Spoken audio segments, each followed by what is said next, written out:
laid out the most detailed plans on the economy and on issues relating to health care and the rest of any president in modern history. I mean, it's awful detail. If I'm elected and this passes, I'm going to be good to go down as one of the most progressive presidents in American history.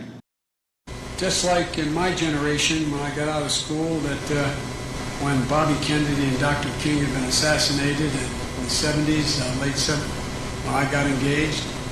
Nothing you did, but your son did make a lot of money. There are some reports $50,000 to $80,000 a month in a Ukrainian company while you were vice president. Also had dealings with a Chinese state government-run company while you were vice president. Was that wrong? No, there's nothing asserted that he did anything that was illegal. If you agree with me, go to Joe 30330 and help me in this fight. Thank you very much. You know, the rapidly rising I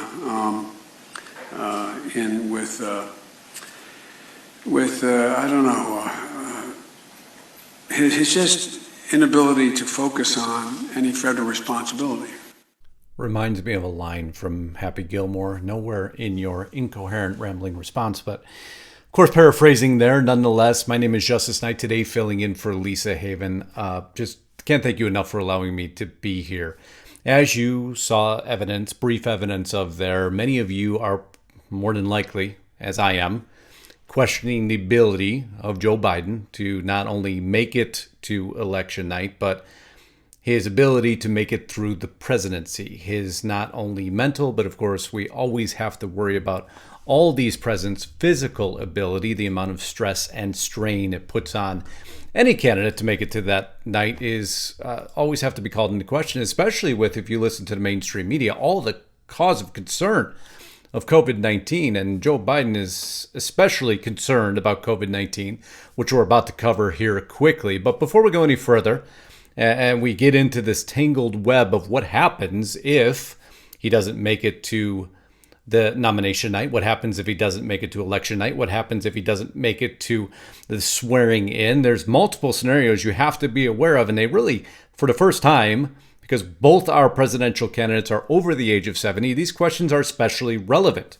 Especially if you listen to Joe Biden and how concerned he is about COVID-19, how dangerous it is to not ask the question would be irresponsible in his world, but we're going to. But before we go any further, if you haven't subscribed to me here on YouTube, I certainly hope you will. At least we'll put a link just over my shoulder. And also as co-host of Restricted Republic, if you haven't joined us on that platform, created for one very specific reason. We try to honor the guidelines and regulations here on YouTube, and that scope of what's allowed to be advertiser friendly and community friendly has grown a little bit smaller over time. So we went to a platform, we created our own, where it is unrestricted, it is uncensored, there is no commercials, you get to watch all these broadcasts straight through, and it allows us to give you the full story, the stories that you deserve, with no hesitation. And sometimes it could be loud, and sometimes it could be graphic, and sometimes it could be ugly. But it is news as you deserve to be presented. Right now we're giving you 14 days for free simply for signing up for the monthly or annual subscription. And I strongly recommend you take us up on that offer. And once you're there, you'll never turn back again. But now let's go back to the story of the real Joe Biden. Well, the real Joe Biden, please stand up. And that's a very interesting question. An amazing new website, by the way, which we're going to take this. We're going to go into much greater depth over at Restricted about the history and all the issues, the foreign policies, the connections with China, the crime and guns, his economy, all his positions on this, as we did with Kamala Harris, so you have a better understanding. But today is a different story. A different story about people questioning the abilities of Joe Biden. Barack Obama even questioning him here on Business Insider. He's privately voiced concerns that Joe Biden could F things up according to a report. Now that needs to be a major cause for concern. This isn't an old story. This is right now and happening.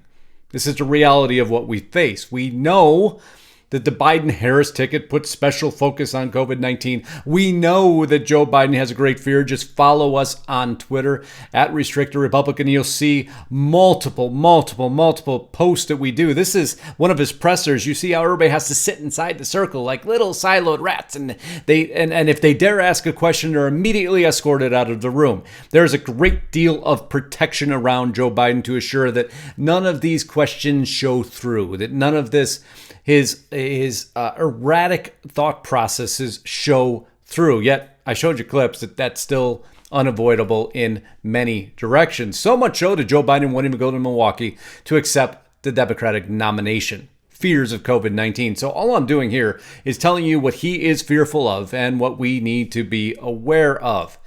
And if you don't believe me, just watch this clip here for one moment. This will just further go to show you everything. Inadvertently get closer than 12 feet to somebody. I know we're 12 feet apart, I get that. But it's just... I'm sorry. This modern day reality is just beyond imagination. I mean, sometimes you just got to close your eyes and not look, right, Joe? That's a real picture. It is. That's why I say if you want the up-to-date news, trust me, we have it. But we're going to try to rip through this as quick as we can because I'm sure this burning question in your mind is what happens if he doesn't make it?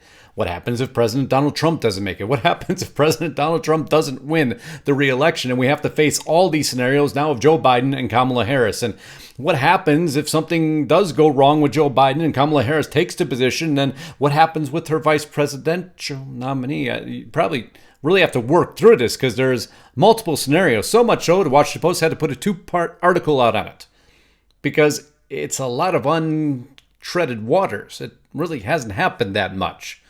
A president passing away, absolutely. It's a pretty clear-cut line. But 1967 did change quite a few things as it relates to that. What happens if a U.S. presidential candidate dies before the election or inauguration? Part 1 of 2. With a pandemic spreading and 2 presumptive nominees over 70, we had to ask the question, and I've been asking that question for weeks, so finally gave me an opportunity here to present it to you. Ask Bob what happens if Joe Biden or Donald Trump passes away? And then we're going to get into the nitty-gritty. What if a party's presidential nominee dies between the convention and election day? Scenario number 1. We're going to go full screen so it's a little bit easier to read. It's pretty straightforward. If this happens, the national political committees would meet and select a new nominee. Now, if the death took place in October, some voting has already occurred. For instance, Vermont. The voting begins 45 days earlier than the election, but it's thought that this really wouldn't be a problem because voters in November are technically voting for a slate of electors, not a specific candidate. So votes for candidates who died would be transferred to the party's replacement candidate. However, if this happens, let's say a week before the election, Congress does not have the authority to reschedule the election. They do have the authority, I apologize, to reschedule the election to allow time for a new candidate to be selected. No presidential candidate has ever died in this period of time. But no presidential candidate has been in the era of the COVID-19 pandemic. So everything tends to go up in the air. Now, what if a party's presidential candidate dies between Election Day in November and the Electoral College meeting in December? And this is before Congress gets a chance to vote the Electoral College votes. But we're going to get there soon. Now we're heading into uncharted waters that can probably only be resolved by the U.S. Supreme Court, and I'm sure that would work up to be a disaster. Here's why different states have different rules regarding how electorals can vote. Here's why. Now, some states like Vermont require the elector to vote for the winning candidate. You have to, but the person's now dead, so what do? Some states allow us to vote for somebody else. It almost never happens, but it could legally. Now, if the electors were not bound to vote for the winning candidate, they would be free to vote for whoever they want. Okay, right there, the statement becomes really great, very cryptic, and very terrifying. They can vote for whoever they want. Well, that should be concerning, especially as you watch lately who's been throwing their hat back into the political arena. It's been a fear of ours for some time, one I've analyzed very closely because if you're like me, you believe there's an entire backstory here because you can't accept the fact that Biden somehow made it through this process and is actually a presumptive nominee, a presumptive presidential candidate. I still can't wrap my hands around that. But I'm sure many of you struggle with that also. What if this happens after the Electoral College has voted in December, but Congress now hasn't had a chance to count the votes? The next step. Now things start to become less straightforward. Legal formalities matter. If Congress has not reviewed and counted the votes of the electorals, it's not clear we would have legally someone to be considered the president-elect. There are ongoing legal debates on how much Congress, in its role as counter of the votes, has to decide that certain electoral votes are not valid. But assuming Congress does have this power, then until it counts the votes, we would not have a president-elect. If Congress refuses to count votes for a dead candidate and no one then obtains a majority of the electoral votes, guess what? The choice of president would then devolve to the House, where each state's delegation gets one vote. And every time the House has touched something in recent history, it turns out to be an absolute disaster. So we'll go back to some practicality here. If the parties have been vigilant, they should be extremely loyal to their political party. Even if the electorals are formally bound by state law to vote for the dead candidate, I would expect them to cast their presidential vote for the vice president, unless they don't agree with the vice president, and then they have some autonomy to vote for somebody else. Somebody else yet to be named. This story starts to take shape now. Part 2 of the Washington Post. This is how deep they had to go into it, of this, as they call it, the gloomy question. What if Joe Biden dies before the Democratic National Convention in August? It would be up to the delegates of the convention to select a new nominee. It's thought Biden's selection of a vice presidential candidate would be considered the frontrunner, but other candidates could try to make their case to the delegates. And if you watch news, you'll see who may be trying to make their case for the delegates. And I'm sure you've been paying attention, because suddenly we have the voice of Hillary back out there again. We're going to get there in just a few minutes. In the end, the candidate who received a majority of delegate votes would be declared the Democratic presidential nominee. But we'll go another weird and awkward step. What happens if the party's nominee dies or withdraws after having been officially nominated before the November election? This puts the ball in the hands of the national political parties, which for this purpose means the legal entities known as the Democratic and Republican National Committees. Now we're going to go back. What happens if the party's nominee dies or withdraws after having been officially nominated but before the election? Well, those two committees, who has a clear rule, the 447 members, the Democrats, of the Democratic National Committee, the entity then formally hosts a convention, would choose the new presidential nominee. The DNC chair, currently Tom Perez, would choose. Tom Perez is required to consult with the Democratic leadership in Congress and with the Democratic Governors Association. After the consultation, the chair provides a report to the DNC members, who then make the choice. Of course, nowhere in these articles could I find the fact that if Joe Biden stands up in Milwaukee, which he's not going to be at, and says, I'm asking all my supporters to throw my support behind XYZ. And guess what? He can do that. And that would throw everything up in the air quickly, wouldn't it? Scenarios I've been watching closely, as I'm sure you have, because I don't believe anything we're about to see is going to be normal and by the books. This is going to go off script quick, and I'm preparing to understand, and now I'm helping you to prepare to understand what could happen so you are ready in case it does. But remember, these delegates allegedly have been carefully chosen by various primary candidates to be sure to support those candidates. So if Biden were out, the Biden delegates would likely be to support whoever Biden forces in the Democratic Party coalesces behind. Yeah, I know. Scratch your head. It's the same thing I would do at this point in time. It's never happened. We've never had a majority party presidential nominee incapacitated at the time of the election. Well, times are much different now, aren't they? So who are these? As you see here, is 5 U.S. presidents who never won a presidential election. Because now we have Kamala Harris as the vice presidential nominee for the Democratic Party. We had Gerald Ford, John Tyler, Millard Fillmore, Andrew Johnson, Chester A. Arthur are your 5, just in case those of you at home are keeping notes and want to keep track of all this stuff. And then the president who didn't make it through office: William Harrison, Zachary Taylor, Abraham Lincoln, John F. Kennedy, William McKinley, James Garfield, Warren Harding, and Franklin D. Roosevelt. It's not like something that hasn't happened on that side of it, but now the real question comes in. And you'll see it here. If the vice president becomes president, who becomes vice president? Well, in 1967, it remained vacant. It remained vacant until the next presidential election, up until 1967. However, in 1967, that all changed. Now the vice president gets to select or appoint a vice president, just like they would a Supreme Court justice. It then goes to the two parties of Congress to determine if that nominee would become the VP. Once both the houses of Congress confirm the nomination, Kamala Harris would have the option to appoint who she wants to be her vice president.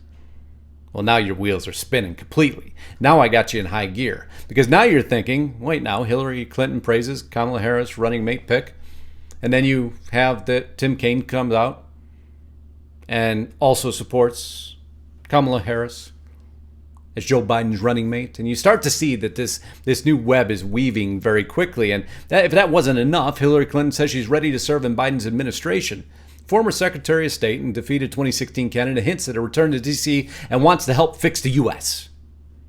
Well, now you see the entire scenario starting to take shape. You start to see exactly what's going to happen here. But before I close this off, and trust me, don't go away yet. I'm going to explain what we're about to do. But before we do that, I'm going to give a shout out to Lisa-sponsored NobleGoldInvestments.com. One of her long-term sponsors, and you got to protect your retirement right now more than ever, because we don't know what's going to happen with this global reset. So one of their major programs is protecting your retirement, the gold and silver IRA. And for every approved IRA, they're going to take it a step further, and they're going to offer you this Apollo coin that you see on your screen just to make it even better. These guys know what they're doing. They're extremely knowledgeable. You see, it's been featured on Fox News Radio, Kill Me to Friends, here on Lisa Haven, and it's something you really need to check out. But now let's go back, because I'm going to digress for a moment as we transition this, because remember, we remain advertiser friendly, YouTube community friendly here. But we're going to go into a darker history, a recap of sorts. We're going to go into one of these potential scenarios that's going to happen, and the count that has occurred since their history. That's about as close as I want to get to the topic, but it's urgent that be unfiltered, uncensored, and you really get back into your mind with these new candidates, the likes of Hillary Clinton, are suddenly putting themselves back on the screen. You don't forget the entire history, and we're going to run a complete recap for you. As we extend this broadcast now, again, 14 days on us, simply for signing up for the monthly or annual subscription, restrictedrepublic.com. If you haven't subscribed to me here on YouTube, I certainly hope you will. And if you want all the heavy-hitting information that you're not allowed to hear anywhere else, at least for not a long period of time, there is our platform, one we created, we control. No commercials, no interruptions, no censors, no filters. Sometimes it's harsh, sometimes it's ugly, sometimes it's hard to hear, sometimes it's hard to watch, but it's the news as you deserve. Look forward to you joining us over there. Thank you so much for allowing me to fill in for Lisa Haven. I just want to make sure you understand what's going to happen, and we both deem this extremely important information to have to you. So until next time, Godspeed and God bless. And if you haven't subscribed to Lisa, make sure you do. Amazing, amazing talent. Someone who understands this entire industry, the news that's happening more than anybody else I have ever come across. Lisa, thank you for allowing me to be here. Until next time, Godspeed and God bless. Justice Knight, signing out.